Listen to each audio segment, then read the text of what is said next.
तर भावांनो, मराठी इंडस्ट्रीमध्ये काही वर्षा पहिले मी शिवाजीराजे भोसले बोलतोय या नावाची मूव्ही आली होती आणि त्यानंतर आता डबल एक सोशल मेसेज घेऊन आता 2025मध्ये तशीच एक मूव्ही आली जिचं नाव आहे पुन्हा एकदा शिवाजीराजे भोसले.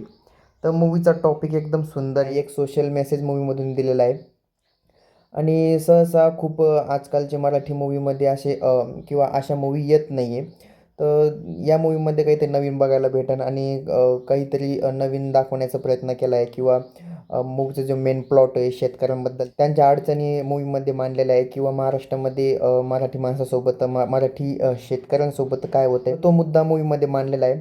तर तुम्ही ही मूव्ही जाऊन थिएटरमध्ये बघू शकता आणि खूप सुंदर पद्धतीने मूव्हीमध्ये तो मुद्दा मांडलेला आहे आणि हा मूव्हीमध्ये ॲक्शन वगैरे आणि मेन म्हणजे सिद्धार्थ जाधवचा जो रोल आहे म्हणजे त्यांनी त्याच्यामध्ये विलनचा कॅरेक्टर साकारलेला आहे. तर तो पण थोडा इंटरेस्टिंग वाटतो आणि मूव्हीचा मुद्दा तसा पण चांगलाच आहे. तर पहिल्या मूव्हीसोबत जर ही मूव्ही तुम्ही कंपेअर करताय तर बघण्यासारखी तर मूव्ही आहे. तर तुम्ही तुमचं मत काय ते कमेंटमध्ये सांगा.